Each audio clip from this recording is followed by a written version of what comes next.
Good morning, everyone. My name is MightyStream, and I'm going to do your May the 8th spiritual principle day in a meditation. If you need to reach me, feel free to do so at recoveryofhope21@gmail.com. The title of today's meditation is Tolerance in Toxic Relationships.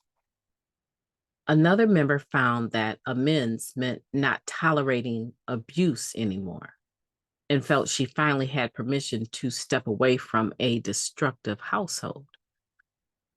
That comes from the Living Clean book, chapter 5, Family. Right on topic with the Just for Today.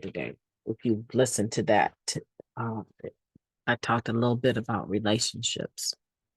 Okay, it says, preparing to make meaningful amends includes plenty of heavy lifting in steps 1 through 8. These steps give us a new perspective on our place in the world, a better understanding of ourselves, and a conscious contact with a higher power. We gain courage and self-respect along the way. These will be vital assets for us as we make our amends. A sponsor's guidance and the experience of other members shape our approach. With their input, we decide what our direct amends will look like in each situation and how we can avoid injuring them or others, including ourselves. The same network of friends and mentors reminds us to put our name on that list. Family dynamics and a lifetime of baggage can complicate some of our amends. Our support group reminds us that holding ourselves to account does not mean tolerating mistreatment. In some cases, we can protect ourselves from harm by setting limits. Healthy boundaries make for healthy, or at least healthier, relationships. In other relationships, the toxicity continues to be intolerable, and the amends process often reveals a need for greater distance. We can stop giving headspace to those who disregard our needs and forgive ourselves for tolerating what was never okay. As part of our amends to ourselves, many of us reevaluate how we can use our time and energy. Making our way through a list of amends brings clarity. Protecting ourselves by setting limits of what we will and won't tolerate is often part of the amends we make to ourselves. We take responsibility for our own beliefs, feelings, and actions. Not every relationship can or should be rebuilt, but the one with ourselves is definitely worth the effort. I can forgive myself for tolerating mistreatment in the past and make amends to myself by rethinking my approach to one of my most challenging relationships. What limits might I need to introduce or reinforce? I know that's heavy for many of us, right? That's a heavy conversation for many of us. Let's take a moment of silence before we unpack it together. Let's take a moment of silence followed by the we version of the Serenity Prayer. God, grant us the serenity to accept the things that we cannot change, the courage to change the things that we can, and the wisdom to know the difference. Setting boundaries and allowing ourselves to be on our 8th step in making direct amends to ourselves oftentimes does look like being able to step away from a very unhealthy relationship.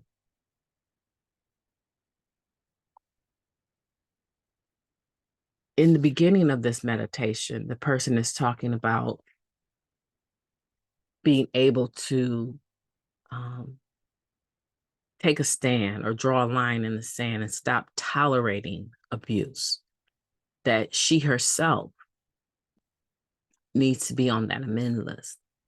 And that from that 8th step, being able to move into actually making direct amends sometimes means to myself that I will remove myself from a situation that is no longer healthy, or I will at least stop condoning or winking, excuse me, at a situation that is not something that is acceptable to me, right?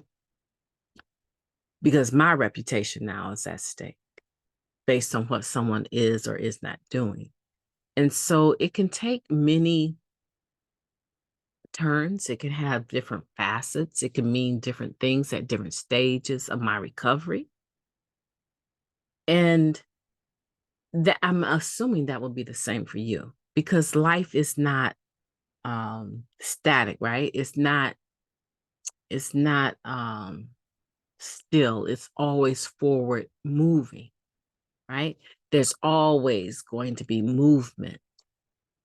It's not going to just reach this plateau and that's where you're at till the day you die. No, you're still going to, long as you have breath in your body, you're still going to, in awareness of the mind, you're going to encounter situations, people, places, and things that you will either have to choose to interact with, be tolerant with, or not. Just because I put my foot down on one situation doesn't mean that I go throughout life putting my foot down on every situation. Hopefully, one of the things that I've gained in almost 30 years of being here is that there's some balance today. There's some balance today. I have a lot of people that intentionally just seek me out, right?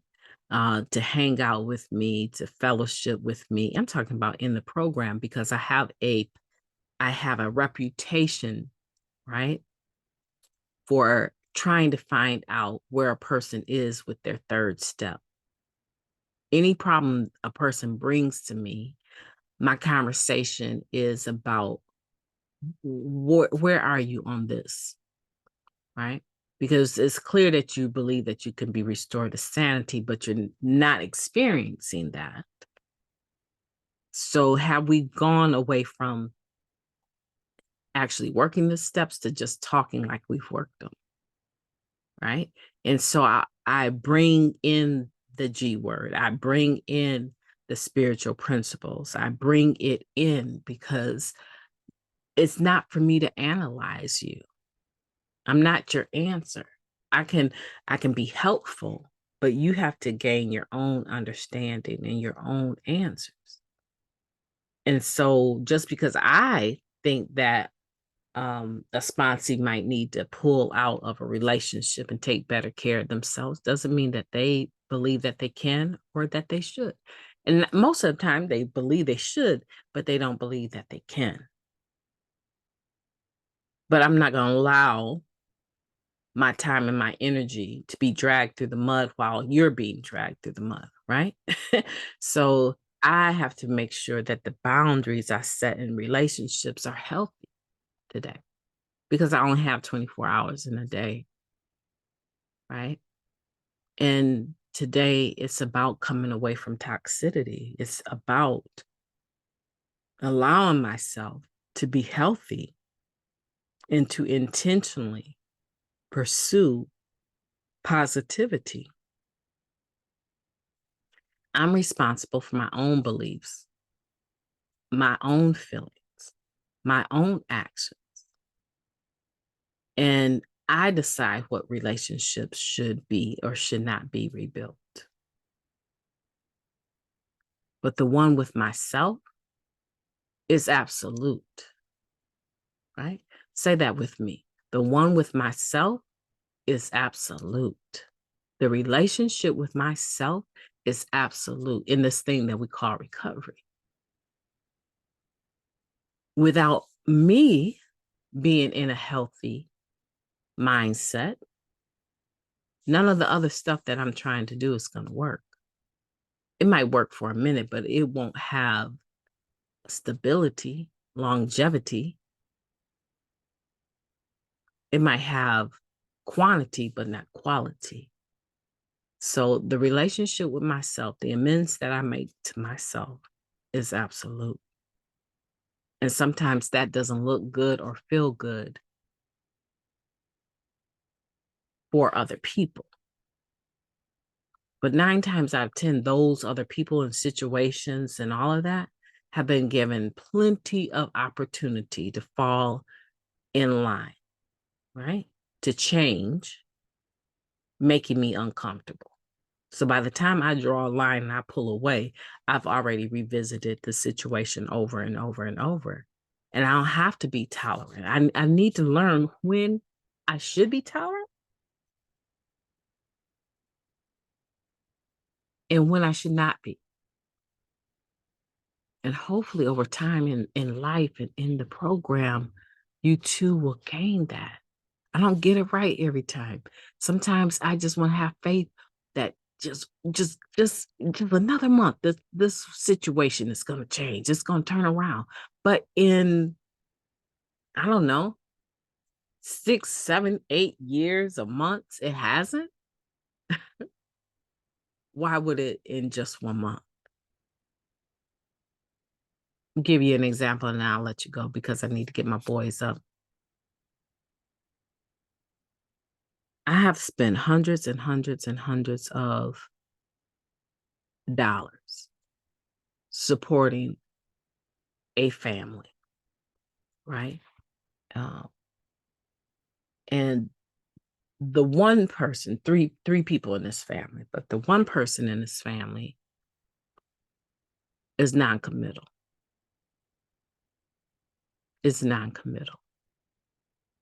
Can get clean but can't stay clean. Can get a job but can't keep a job. Always have attitude. Always argumentative, no matter what. Bites the hand that's feeding them, right? The moment I made a decision that I wasn't going to be bullied anymore, right? And I would just continue to take care of the boys on my own without ever expecting any help and drew the line on that part, that third person, the father in that relationship, right? The moment I did that, I got a pay increase immediately. The financial dynamics of my home changed immediately because there was no more draining of my finances trying to help that other person.